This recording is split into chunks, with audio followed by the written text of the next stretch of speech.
you gave for me. And it's a pleasure to be with AEEWI today for this restored, or rather, I should say, renovated effort. Because I understand from Sirish that it was in hibernation for some time. Yeah. And he found me as the right tool to start with this renovation.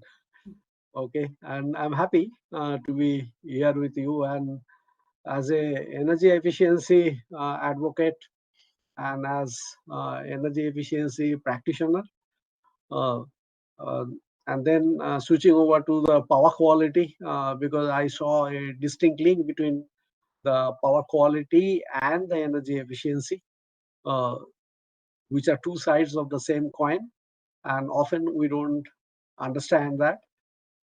So I was practically focusing on the power quality while uh, always having a ringside view of energy efficiency during this time. And while having a ringside view of energy efficiency, I think we have one thing which is very, very important, that energy efficiency, though it is the bottom of pyramid for all our energy planning and energy requirement, somehow we don't uh, uh, see that, you know, in our regular practicing life. So it simply happens that we practice energy efficiency, and onto the private sector, one can understand that probably they understand the value of money. So they look at in a very narrow perspective of the energy efficiency. That if I invest something today, I will get something tomorrow. It is better that I should have got yesterday. That's the approach. And into the public side, energy efficiency is another fashionable thing to do. And because of that fashionable thing to do, it becomes a challenge. Ajay, are you able to see my slides? We can see your screen, but slides are not yet shared, I suppose. I have shared. It is showing me. Uh, It is showing. Stop sharing. I don't know. We are able to see your screen. Now you will have to go to your presentation. Yeah, that's what I'm trying to do. That is it. Has it come?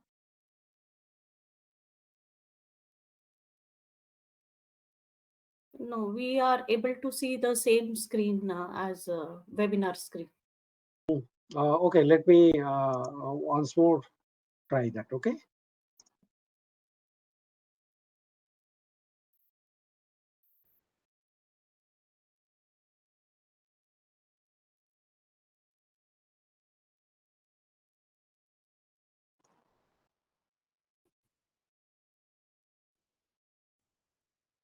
Has it come? My screen?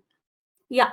I mean, now you'll have to click. We are able to see that this thing, your presentation. Yeah. Now it's fine. Okay. Sorry, I am first time user in Zoho platform. No problem. Excuse me for that. No, that's fine. So what I was telling, I was talking about the energy efficiency is the bottom of the pyramid. What we should do for all our energy requirement and power planning. This we have been seeing into the private. We look at it in little narrow way, and into the public, we look at it in little fashionable way. So energy efficiency is not very recently being spoken, and the benefits and the impact what it can have. Any energy efficiency initiative, we all are familiar because we come from the same fraternity. But often we see the sustaining energy efficiency initiative is an issue. And for sustaining energy efficiency initiative, what we can do, whether we can, derive strength from energy management system, that is what I thought I should share with you all today. If you look at the global energy demand, the world's energy demand is expected to increase by 30%, 35% by the year 2030. And developing nations like us, we are modernizing and expanding our economic output. And very soon, we are expecting to be fourth largest economic output oriented country in the world. So that's our aspiration, and we are working very hard towards it. That's why you are seeing, if you are reading daily news and all this, that it is creating nearly impossible scenario for secure, low carbon energy supplies to keep pace with the demand. Now, we are often asked as a country that, okay, you are using too much of energy. Now, the dilemma is whether we are using too much energy, or we deserve to use that much energy, rather than being a wasteful economy, which we have seen as earlier examples. So that is one part of it. The second part of it, if we aspire to be a $5 trillion economy, if we aspire to be in the global space with low carbon energy supply, but not affecting our productivity, then we need to look at various alternate ways. And already we are seeing that various alternative ways, our country at least is speeding up on the accelerator. One of the example also we are seeing that we want secure energy security. This term many of you definitely have heard, and many of you who are experts, they are better aware even than myself. And we have seen that example, what happens when a situation like Ukraine develops, and what kind of disturbance it creates into the energy supply chain, into the across European region. So the question is, whatever we do, whether energy efficiency should be a sustainable effort from our side, and we get what we want to accomplish in future.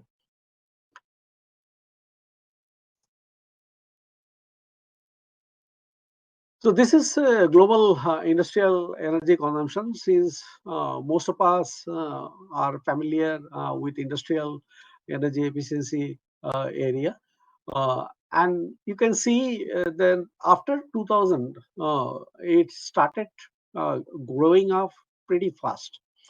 And this has been also questioned by many of the developed nations that you should cut and you should cut your consumption. You should not contribute to the carbon economy, and varieties of dynamics are involved.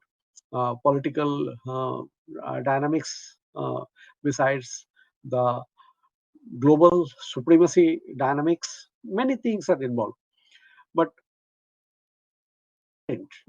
at our doorstep, what we can do to sustain our energy efficiency drives, we should be definitely concerned about it. And if we can do that, then probably we contribute not only for economics of our own operation, but also for the economic growth and a better environment for our country and our future generation. Now, energy consumption in India, if you look at these two, on the left side, you see Indian energy consumption has been rapidly growing in recent decades. Uh, these are the quadrillion BTU uh, or USD 2000 GDP. So 1981 to 2006, the figures based on IEA data. So high rate of economic growth and over 15% of the world's population, what India has today, uh, we have become a significant consumer of energy resource. And since 1980s, our energy consumption has quadrupled. And we are now fifth largest energy consumer after US, China, Russia, and Japan. And probably going forward, uh, we should be somewhere in the fourth place or third place in another decade's time. Energy intensity has fallen somewhat since the mid 90s, but remains very high by international standards. And there are reasons for it. Because one of the things when you see in our ecosystem, we have plenty of small and medium scale enterprise. And this MSME, which we popularly know, uh, they really do not have the strength of capital behind them, and the cost of capital also is very high for them. Besides that, the matter of compliance and the costs associated with it again is an issue. So they are in general not very comfortable to push the energy efficiency by adopting new technology and all such. So they always look at low hanging fruit, and once that is done, then energy efficiency is again forgotten. So the energy efficiency never remain sustainable, and we'll see that. And despite a slowing economy as a result of global recession, which uh, we are being talked about, that we are heading into a kind of a global recession, our energy demand will continue to increase, and we expect it to be double by 2030, when we will almost 5% of global energy demand India will contribute to. So the question is, if the bottom of the pyramid, uh, the energy efficiency, we can put an effort to make it sustainable. Now, how do we think of efficiency development today? And most of the time, as a community of energy auditor, we have seen we relate with engineering efficiency, focusing on plant and equipment. So, in other words, it's a project-based efficiency. Uh, we look at energy needed, we look at what is energy wasted, and in recent times, from the time we have become a global voice in terms of our climate change responsibility and leadership. We are talking few other things in terms of carbon and all this. But if you look at on the ground level, from the energy auditor's perspective and from the energy user's perspective, we focus only on this plant and equipment. In other words, project-based efficiency. And how do we improve energy efficiency? This is very well known to all of you, that we try to improve the energy efficiency either by changing or upgrading the equipment, changing or upgrading the process. Sometime, in my personal experience, the moment as an external person you enter into somebody else's domain where the process upgradation is very clearly visible to bring you certain benefits, the process engineers, mm, or the process decision makers, they won't allow you to get into that, because their fear that if you are interfering into the process, either change or upgrade, then significant management fallout can take place. So they don't want to get into that risk. Besides that, in change and upgrades in raw material quality, then raw material blending and change and upgrades in energy source. These are the areas which we try to use for improving the energy efficiency. The changing and upgradation in behavior. This is an extremely difficult area because human is involved, and by nature, human uh, is not, especially in India, we know take pride in two three things. One, चलता है, मतलब चलेगा, कुछ भी करो, कर लो भाई, हो जाएगा. I'm using Hindi. I hope there is no international member in this, and I will sometime mix up English and little Hindi. Okay, so that is one. The chalta hai attitude, the behavior, human nature. That is human nature. The second one, the other nature is that when I'm working for an organization or whether I'm working for any other person who is interested in energy efficiency, we don't feel that belongingness. As if अरे वो तो उसका है, ये तो मेरा company का है, मेरे क्या आता है. मैं कुछ भी कर लूँ, हमको तो कुछ लॉडल नहीं मिलेगा, मुझे बोनस भी नहीं मिलेगा, मुझे अवार्ड भी नहीं मिलेगा, कभी कभी तो मिल जाए तो मिले. In well structured organization, they try to address this behavioral pattern. But small, medium sector enterprises, this is an extremely difficult thing because many times we use temporary labor. We do not have or hired, and nowadays a panacea has become that you outsource. And the moment you outsource, all your problems are solved. But it is not so. So behavior is again another issue which is a challenge for us. So what happens with all that? We have an ad hoc approach to the energy management. So when we are finding the cost is going very high and we are becoming uncompetitive and we are not able to sell within our own ecosystem, because another trouble with India ecosystem, which I personally see, that we never want a world-class production-oriented company. We were never the factory of the world, and that aspiration was never there. We are happy into our own small sale, into uh, small demand, what we can cater, and we are happy with that. Except Reliance kind of organization, which has shown that they whatever they do, they want to become world's largest and become world's supplier, and that has a huge difference culturally. So whenever there is a very high cost, then we carry out energy audit. We get the report. The moment we get that report, we start looking at low-hanging fruits, which is obvious. It's always welcome. And as energy auditor, we always try to look at that how quickly we can convert certain things and show the recipient, the owner, that it makes sense in energy efficiency. Because energy auditor's eye is very different from the plant personnel eye. So the waste cutting and very small investment, which is like 1 year return, 2 year return, something like that, we do it and we start reducing our energy intensity into the whole process. Then we feel very happy. It's all under control. At the same time, maybe we have got larger order, or maybe we have faced very low order intake.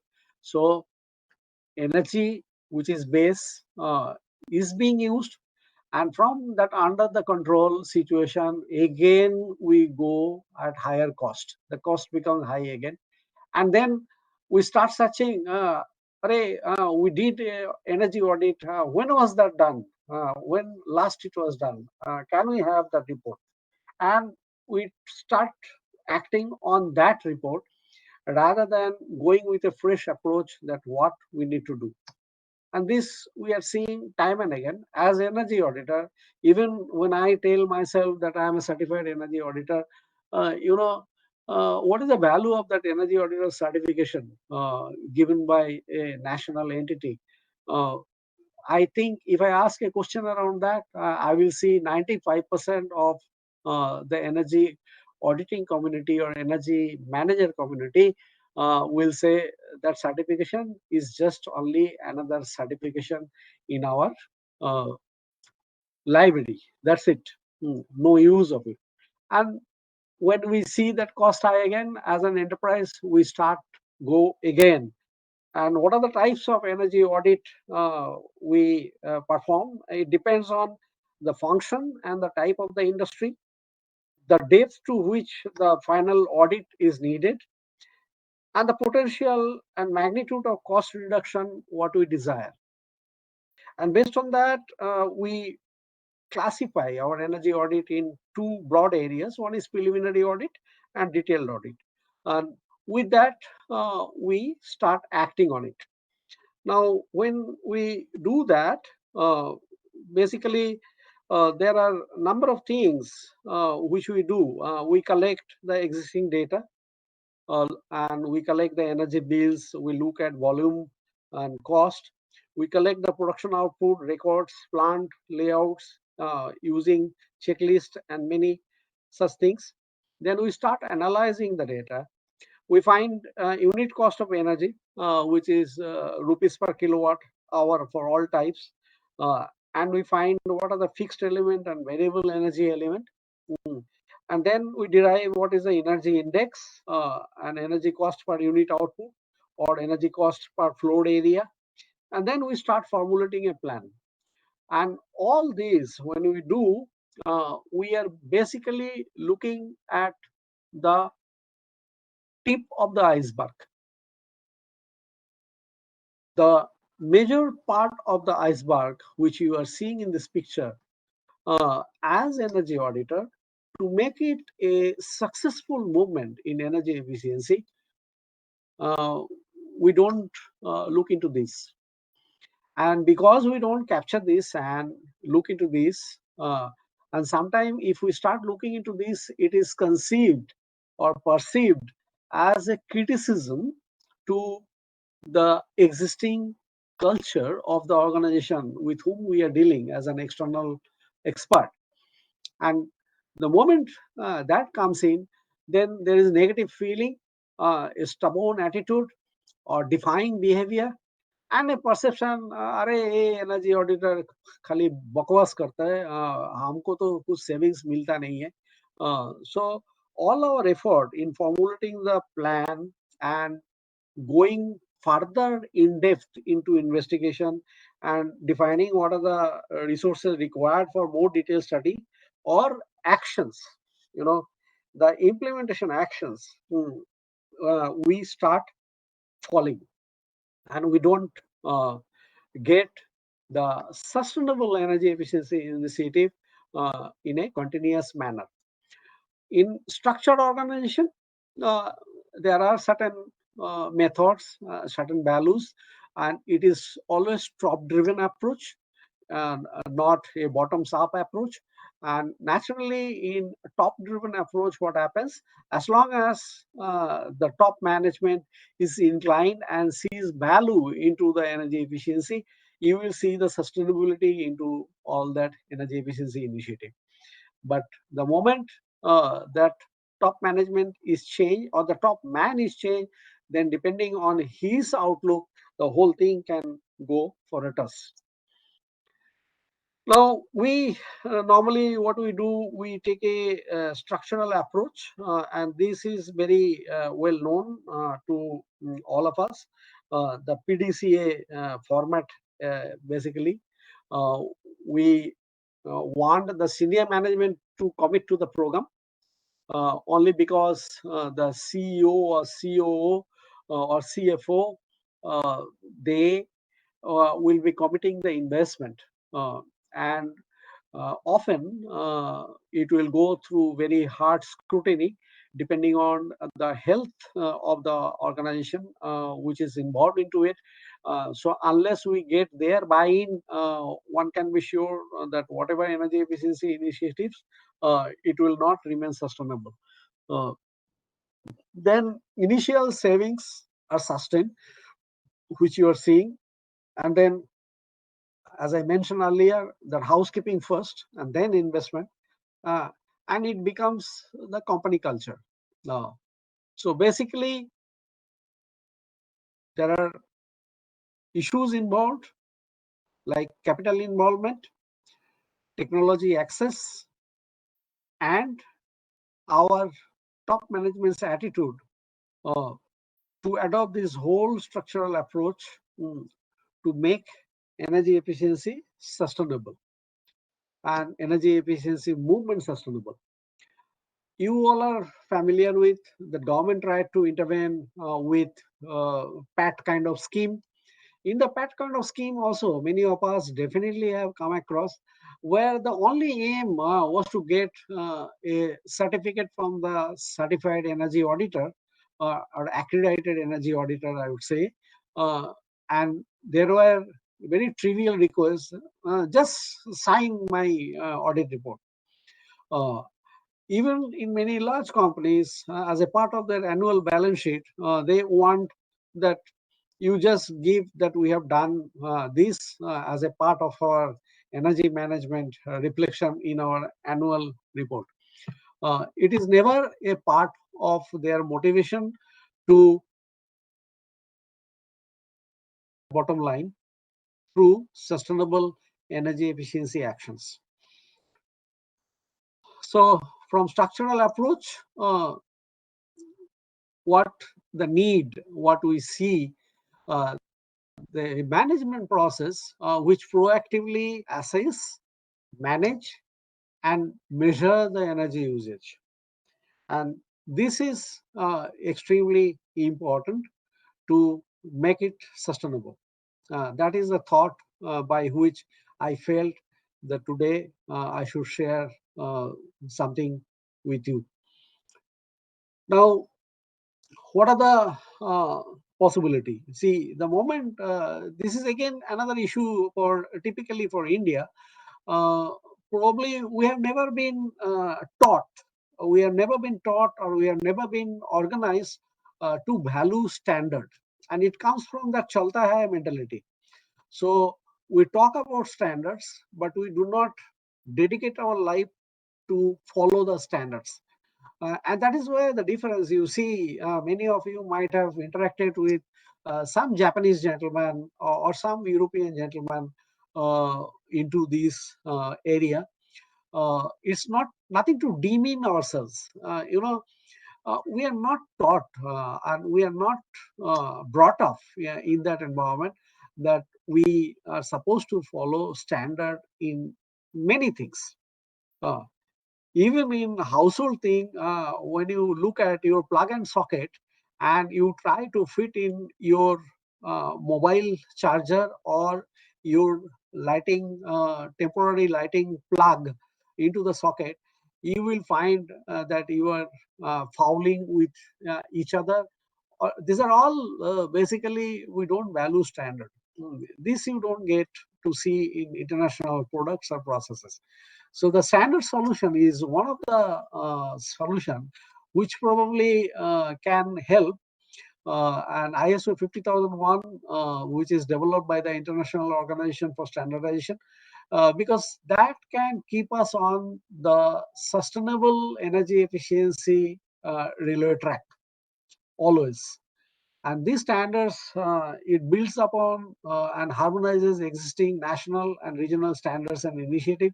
The predecessor was, of course, a British standard, EN 16001. And why we go down the standards route? Many organizations already have informal process in place and are already taking action to manage energy use and reduce their energy consumption. But they may well be reinventing the wheel. That's what we have seen, like a roller coaster dive. And organizations will be looking at how to find the greatest user of energy. Are they operating efficiently? Uncovering where the greatest cost saving opportunities can be made. So, how can you take a systematic approach and learn from the best practice? The answer for many is through the implementation of an energy management framework in the form of the energy management system standard, And this helps you focus your activities on the reduction and cost savings. So what is the standard? I think as an agreed, repeatable way of doing something, standards help to make our life simple and increase the reliability and the effectiveness of many goods and services that we use. They are intended to be aspirational, a summary of good and best practice rather than general practice. And standards are designed for voluntary use and do not impose any regulations. However, laws and regulations may refer to certain standards and make compliance with them compulsory, which we are seeing nowadays happening. It is a collective work bringing together the experience and expertise of all interested parties, such as the producers, sellers, buyers, users, regulators of a particular material, product, process, or service. And the BSI acts as a facilitator in this development. So I was part of the ISO 50000 series development under MED 39 of Bureau of Indian Standard, and having participated in some of the international standard finalization meeting. I remember initially our views were just brushed aside, and then one fine morning when in the area of railways, something was being discussed. It was discussed with European-centric approach. Then we could very emphatically put that the size and the scale of railways operation, uh, the expertise what we have in India is unmatched for in the whole world. And thereafter, probably we got our place under the sun of ISO 50000 series development. And then we got the required respect, including from the chairman of those committees that now let us hear India's view. So the moment we practice sustainable energy efficiency initiative in our organization, we capture that information, we share that learning, and we can tell that what is that we can do better. We'll be always doing far better than many other into this area to make our energy efficiency initiative sustainable. So only on three pillars: people, process, technology, and that gives us the enterprise. In that enterprise, the leadership, the culture we talked about, and the systems which we have in place.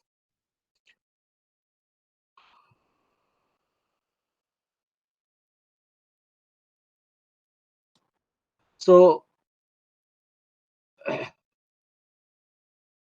ISO 50001 is a energy management system model, and this many of you are definitely familiar with, and you have seen basically what we talked about, the PDCA, that approach, and you do the energy policy, then you do planning, implementation and operation, monitoring, measurement and analysis, then what are the non-conformities, you take correction, you take corrective and preventive action, uh, you even do internal audit of the whole energy management system. Uh, and after those checking and inputs, you put it again back to the management review. And it's a process of continuous improvement. And the energy policy goes for another step forward. And this is how we go on making a sustainable effort, which is in a control feedback loop, and improve our performance over a period of time. So ISO 50001 energy management systems will work as base for other initiative as well. And how that is, we are having the technical people commitment. We talked about this, and energy management cannot go without all this, right? And in energy management opportunities, basically in Indian context, we look at the system, then we look at insulation, HVAC. For energy auditors, these are the things we always look at, and then we look at and develop our whole plan of action, how we do it. And if you see over a period of time, some of the technology has changed and changed. But if you see our energy auditor syllabus or energy manager syllabus, we have not changed. Uh, we are with the same energy auditor, energy manager syllabus for so many years now.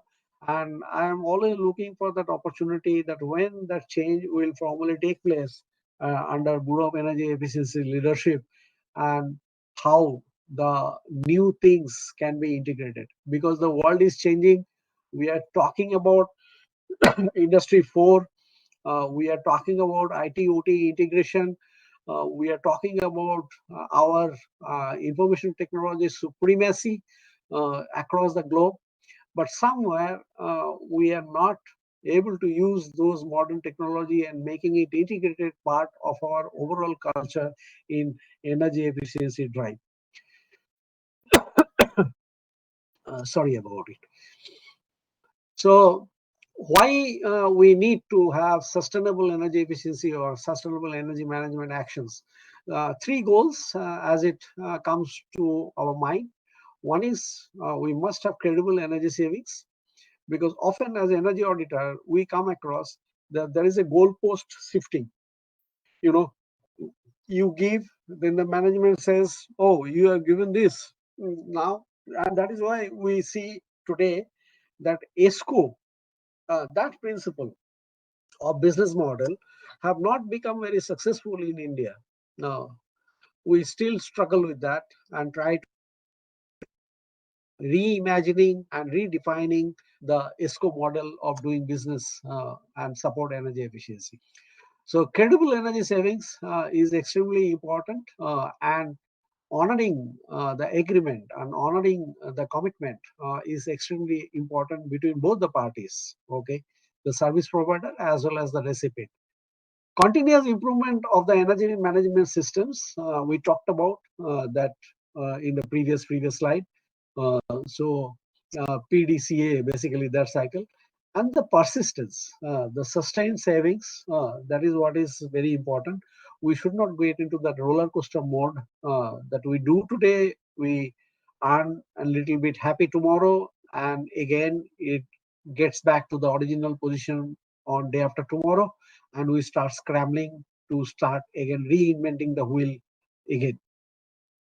So steps to achieve the NMS certification, the awareness and training for sufficient knowledge of the standard uh, to make a first round of implementation. Then assess the impact on current environmental policy and management. Implementing the practice, baseline identification of, now these are nothing new what I am saying. These all are part in our DNA structure. We just need to reorient and make it standard as our guiding principle. Estimate future energy use and consumption, deploy appropriate measurement and monitoring, including NPIs for action plans, objectives, and targets. Now, while doing this estimating future energy use and consumption, this is again one area I find that our uh, situation is so dynamic and it changes so fast that then we are clueless. Right now we are talking about the renewable energy into the grid. And when we talk about the renewable energy into the grid, the commercial industrial customers, they were put against tremendous barrier by the distribution companies, so that they don't lose them as a holy cow who has been instrumental to provide subsidy, and in turn sacrifice their global competitiveness for high energy cost. So those kind of thing, when you see the naturally the future and the technology is changing sometime so fast that you are not able to estimate it's very accurately, and what will be your energy portfolio going forward, that also you are not able to estimate very accurately. So this is a level of uncertainty and the risk matrix which we have to take into consideration in today's world, and then plan for realizing the improvements and including the investments and training. The fourth one is measuring the progress which we have achieved and correct gaps in the system. Assess internal readiness for certification, and gap analysis audits also can be made. Uh, Many of our national program, we of course do the impact analysis study, and we glorify that. But sometimes I feel that there is a dark underbelly. And if we don't consider an issue and recognize that to be an issue, we'll never solve an issue. So some of like regulatory decision which we take, we do not go back and see what are the impacts of such regulatory decision and whether we hold anyone accountable for that. Today, that system is not very pervasive into our system, and a time is coming that we should be willing to do that. Then we, of course, we can apply for the certification, energy management system audit, uh, to achieve NMS certification. So ISO 50001, these energy management systems will work as base for other initiatives as well. For instance, the CFB, carbon footprint verification, CDM, clean development mechanism, CSR, corporate social responsibility, emission trading, PAT, perform, achieve, and trade, applicable in India, initiatives in developed countries. So many such initiatives can be dovetailed with ISO 50001 implementation, and the system, if it is in place, then other things become little easier for us to roll out. Now, I'm not getting into each of these detail because of the want of time, uh, like CFB, CSR, BRR, emission trading, carbon emission leveling. But some of the initiatives in Government of India today are looking up, in my opinion, like we are going to do what we have been doing in PAT. Now we are going to do emission trading and all that. And if they become successful, then they are incentives or trigger for maintaining sustainability into our energy efficiency initiatives. So ISO 50001 in India is not very alien concept. There are, to my information, while working with CII as a partner, who is again the partner for BSI for implementation. 800 companies already have been certified in India. The training, the workshop, and senior leadership briefings, it takes place cyclically. Full capacity building modules have been developed over the period of time. And BSI India is leader in some of the sectors which you are seeing. And I am sure many of us, as an entrepreneur into the energy efficiency initiative area and also energy auditor community, we should look at how do we join hands and make systematic change permanent, so that the energy efficiency movement, which India is proud of, is sustainable for future. So the partnership, I think, is a very powerful tool today, and the COVID pandemic has shown us that if we can work together, forgetting our basic differences and keeping our long-term vision in our goal, then we can make a lot of successful accomplishment. And there are plenty of examples. I don't think I need to tell that and emphasize on that. We all have seen, and I'm sure you all will look forward to that kind of opportunity by approaching already developed system.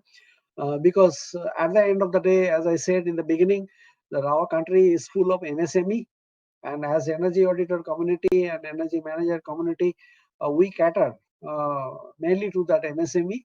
The large structural organization, they have their wherewithal, their manpower, they have their finances, they have their management philosophy, which is lacking into the MSME sector. And if we can do this kind of exercise and put them into the systematic orientation, the energy efficiency thing will be sustainable in our country, which will be good for us as a long-term competitive edge and a global economy.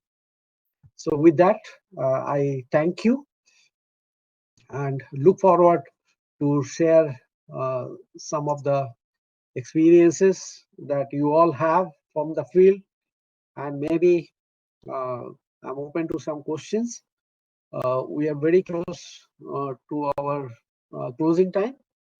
10 minutes we have in hand. The floor is open and we can interact. Over to Bhavna madam, please. Yeah. Thank you so much, Mr. Manas Kundu. That was a wonderful insights on how to sustain energy. The three goals that you told, like energy savings, and then continuous improvement, and sustaining it. So that shows a path for making energy efficiency successful. So now I open the floor for questions. So if anyone has any questions, please raise your hand so that I can open the mic for you. Or you can even type in the chat box. Questions can be typed in the, yeah, I can already see one. Yeah, so Mr. Padu is there. So yeah, there's a question from Mr. Padu Padmanabhan.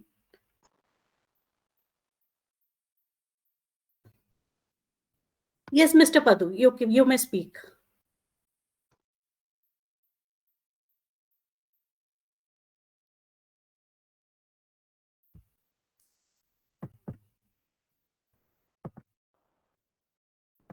We're not getting him audible. Yeah. Hello, we cannot hear you. I think, yeah.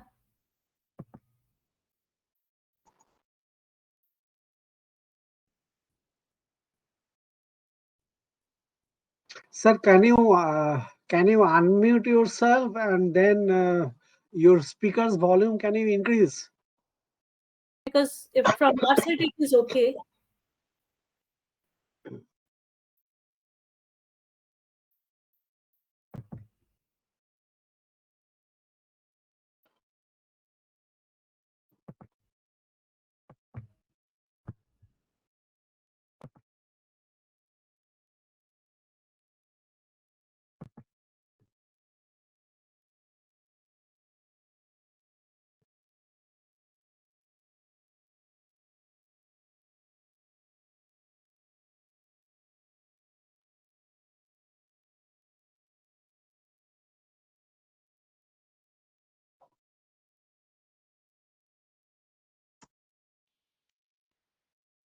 Ma'am, ask him to put it in chat.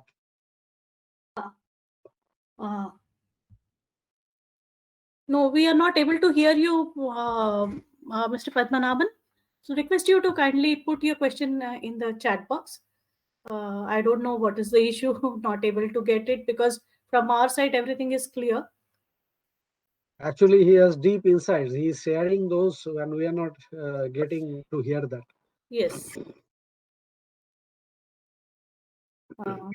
I will make one sec. I'll make you presenter, and then maybe you will be able to speak. Just hold on, please.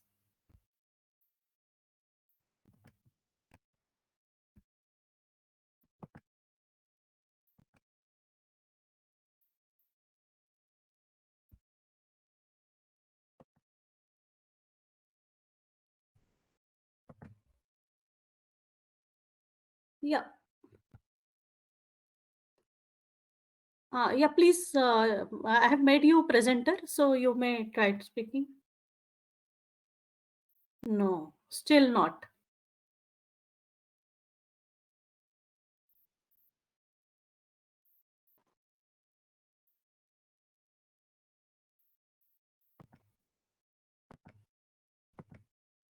Extremely sorry. I don't know what is the issue, but from this side, everything is clear. So request you to kindly put your question or your views in chat box if possible. I know, I mean, your thoughts. Hearing is very nice, but no option right now.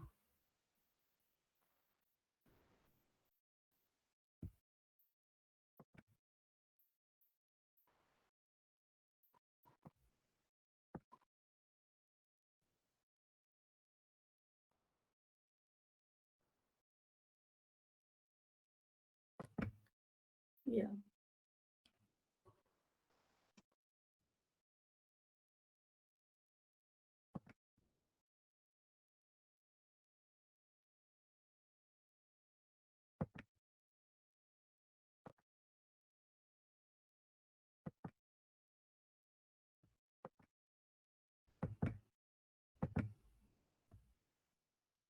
So in the meanwhile, there's one feedback from Mr. Jayesh Thakkar. So very informative and honest views, he says. So in the meantime, if there are any other questions, you may please put it in the chat box, or you can even speak and.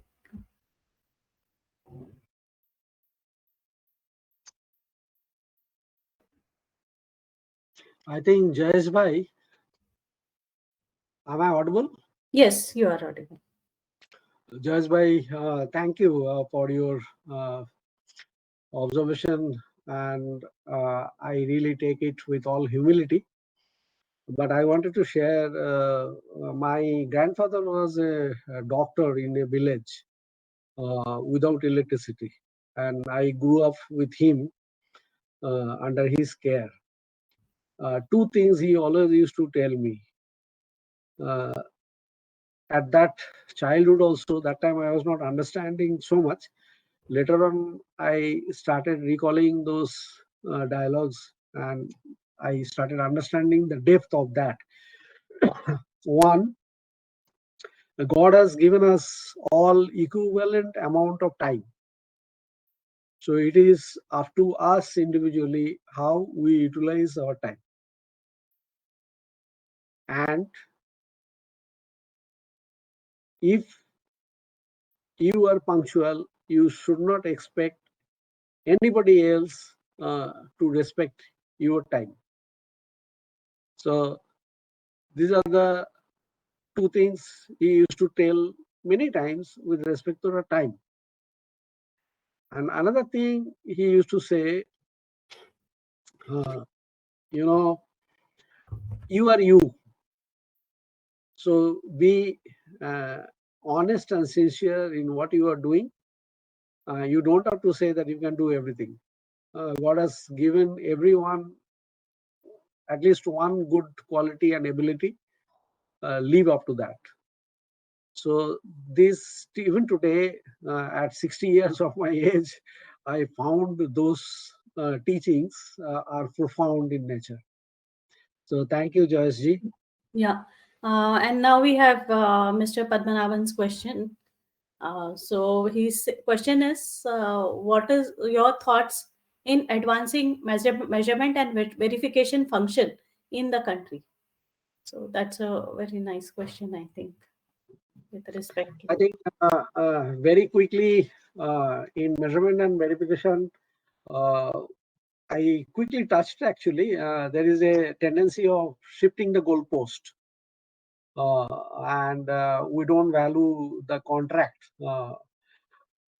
If we have to advance the measurement and verification, we have to take the help of today's technology.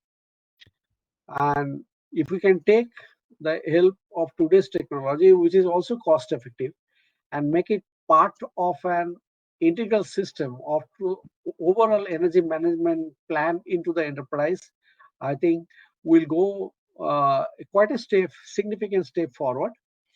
And that can be further supported with kind of M&B certification and all place, but we don't get, honorable position for those certification. How do we, I mentioned about even energy manager, energy auditor, the certification each one of us have done, but finally, what is the use of that for us? So that is a question. In M&B also, the same thing comes in. The day we start giving respect to the standard, the national framework, and in that we integrate that such and such. See, today when you go to a doctor, you don't go to anybody and everybody, and the doctors are respected into the community at large. Similarly, when an industry is going to a doctor, he has to respect that M&B certification or energy auditor certification, and then only it will happen, in my opinion. So technology and the training, both. Yeah, now Mr. Sudeep Kumarte, so you can put your question for. Sir, can you hear me? Yes. Yeah. Yeah. Sir, thank you for wonderful presentation and knowledge sharing. I have a questions regarding energy security. So India is to a greater extent depends on Gulf countries. So we know that these countries are very much disturbed countries and always try to blackmail us. So now India is concentrating for its renewable energy and other source of energy like hydrogen, ethanol, and all these things, and diverting the sources from Russia, Australia, South Africa, US even. So in today's date, how much we are dependent on Gulf countries? And is it possible to get rid of these Gulf countries in near future for energy import? That's an interesting question, but it's a huge diplomatic area.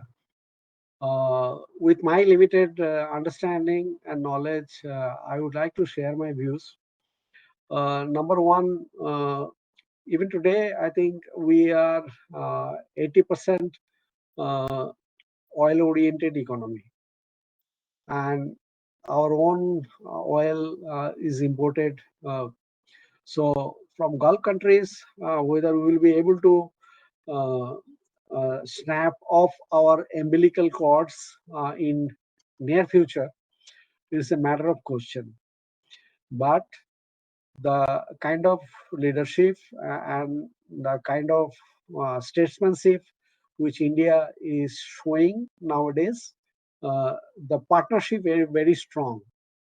And that partnership is built on a trust-based platform. If we maintain that trust-based platform, I think as part of energy security, will not have very immediate challenge. But that does not mean that we should remain inactive, not to take any action in this very critical area. So one of the action which you already see is attempting 500 gigawatt addition from alternative energy sources. And India, as India, we are extremely lucky country to have, I think, more than 330 days of good solar radiation orientation across our country. And with that, we can change our energy portfolio mix to 50% from solar energy another 10 to 20% from other alternative sources of energy, and rest from conventional energy. But this means a huge amount of effort on national front, huge amount of investment, which we see the money is chasing India's dream in terms of solar. And also a huge amount of commitment from each of us, especially the energy community. See, very recently, I've been trying to look at the risk associated with solar plants, and I find, very often some of the critical assets into the solar plants, especially merchant solar plants, are failing.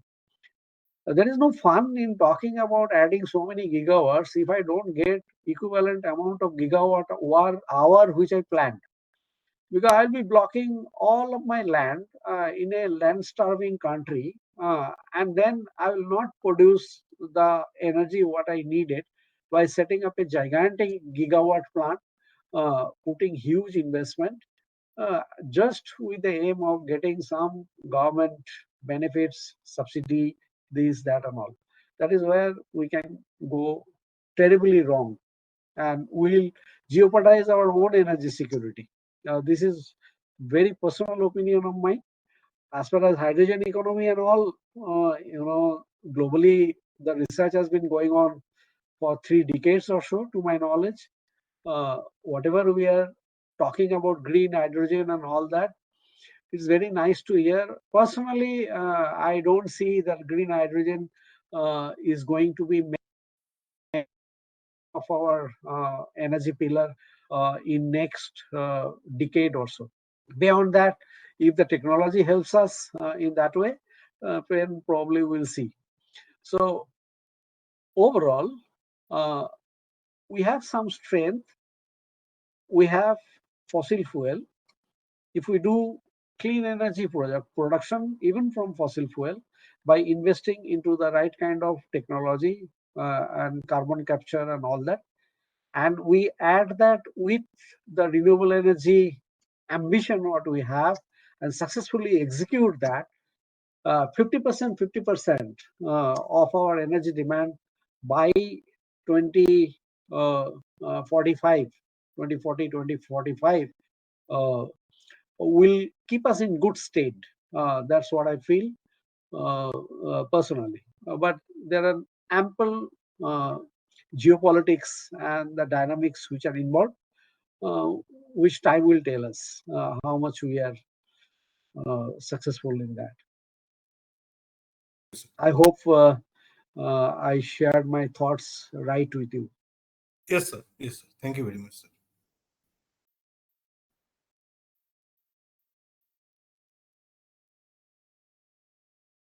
I'm not able to hear you, ma'am. Yeah, there's a last question from Mr. Surendra Shah. This is the last question that we have in this session. Yeah. Please go ahead.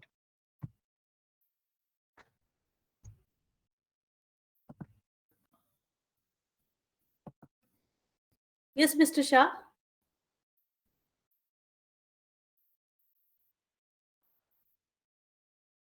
You hear me? Yeah, we can hear you. I'm 90 years old and I've 60 years of my life I've been running after energy saving products, and I'm an innovator. Oh. And a lot of products are running and my company is running only on those products. So what you said rings very, very true. Sir, I have a lot of issues and I would like to have personal one-on-one video call, a video talk with you, sir. Anytime you can, and you have my phone number and all that. So please give me an appointment. Thank you. Thank you. It will be pleasure. We'll try to catch up, and depends on your location. If you are in Pune or in Nagpur or in Mumbai. I am in New Mumbai in Juinagar, so I can access Pune or Mumbai anytime. So he invited me over a cup of coffee. We'll have heart-to-heart conversation. Where would it be? Mumbai? I am in Mumbai. I am in Andheri. Very good, sir. Well, please give me an appointment and I will be very happy No, to come no, and see you. you don't need my appointment. I need your appointment. You all are, No, I'm available anytime, sir. I'm used. available. I'm available anytime. Sure, I will take help of Bhavna madam to connect with you sometime. Definitely. Right, sir. Okay, but in passing, I'll tell you one thing. I have discovered and patented, tested, and certified a product which uses fog as a cooling system, cooling medium for DH system, and that fog is then recovered as water and recycled, so that I have a water cooled system which does not require a single liter of water, and its COP is 7 to 8. Now, this I would like to discuss with you further. Thank you, sir. Thank you. I mean, we always invite this kind of innovation. So you can write to us more about your product, and we can arrange in some of the session, we can arrange that presentation also. Yes, sir. And be very pleased to share this knowledge with anybody else, anybody who is willing to work with me. Okay. Thank you. So nice. Nice to see your energy, sir. Thank you. Bye. Thank you. Thank you. So now our next session will be on 10th of March, and look forward for a new speaker. Every time it's our endeavor to bring in new speakers. And like we have completed 2 months of this webinar series, and now we'll get through as decided for up to December. And very soon we'll be announcing the calendar for the entire year also. And other activity plans also will be revealed very soon. So thank you, Mr. Kundu, once again for such a nice session, and sparing your valuable time for our forum. And thanks a lot. Yeah. Thank you. Have a great evening, everyone. Yeah. And the pleasure was all mine. Thank you so much. Yeah. Welcome.